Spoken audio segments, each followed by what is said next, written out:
Big boss Malayalam season 6ന്റെ ലൈവിൽ ഇപ്പോൾ സുബിനും അതേപോലെ തന്നെ പൂജയും അഭിഷേകും ഇവർ മൂന്ന് പേരൂടെ സംസാരിക്കുന്നത് ജബ്രികളെ കുറിച്ചാണ് കേട്ടോ. അതായത് ഗബ്രിയെയും ജാസ്മിനെയും കുറിച്ചാണ്.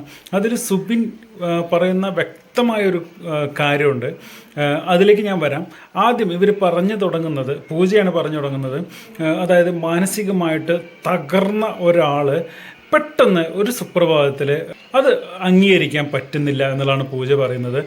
ജാസ്മിൻ അത് കരഞ്ഞതിനെ കുറിച്ചാണ് കേട്ടോ. ലാലേട്ടൻ്റെ എപ്പിസോഡിന് ശേഷം ജാസ്മിൻ കരഞ്ഞതിനെ കുറിച്ചും അന്ന് വൈകിട്ട് തന്നെ യാതൊരു കൂസലും ഇല്ലാതെ ഞാൻ അല്ല ഇവിടെ കരഞ്ഞത് എന്നുള്ള രീതിയിൽ തിരിച്ചു വന്നതിനെ കുറിച്ചാണ് പൂജ പറയുന്നത്. അന്ന് ജാസ്മിന് വേണ്ടിയിട്ട് ഞാൻ സങ്കടപ്പെട്ടു, പക്ഷേ ഇപ്പോൾ ഞാൻ എന്തിനാണ് സങ്കടപ്പെട്ടത് എന്ന് പോലും ഞാൻ ചിന്തിച്ചു പോകുന്നു എന്നാണ് പൂജ പറഞ്ഞത്.